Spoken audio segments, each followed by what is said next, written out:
এখন চলে আসলাম বাজার করে চন্দনপুকুর বাজার থেকে। আজকে হচ্ছে এসছি শ্বশুরবাড়ি ব্যারাকপুরে।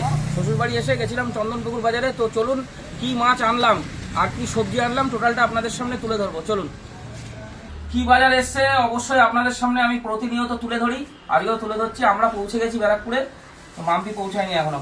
তো এখানে আছে শাক, এটা হচ্ছে 14 রকমের শাক আছে, ঠিক আছে। তারপরে আছে ধনেপাতা টমেটো। আর মাছ যেটা আপনারা দেখার জন্য বসে থাকেন সেটা অবশ্যই আপনাদের দেখানোর চেষ্টা করব আমি। তো ভিডিওর সঙ্গে থাকুন, কি মাছ আছে অবশ্যই দেখাবো। এর মধ্যে আছে হচ্ছে একটা দারুণ মাছ পেয়েছি, যে মাছটা আমাদের ওখানে পাওয়া যায় না। এটা হচ্ছে বাঘাট, পুরো কালার দেখেছেন, দেখুন পুরো হলুদ হয়ে গেছে। তো পেকে গেছে, পাকা মাছ পেকে গেছে, দেখুন এই দেখুন পুরো পেকে গেছে, পুরো হলুদ হয়ে গেছে। আর সব থেকে এই যে এখানে 1 কিলো মতো আছে।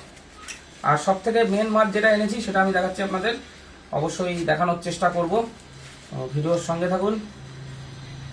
এই বাগার নিয়েছে 600 টাকা করে মাছটা তো। আর এর মধ্যে আছে এক জবরদস্ত মাছ, সে হচ্ছে চিতল মাছের পেটি।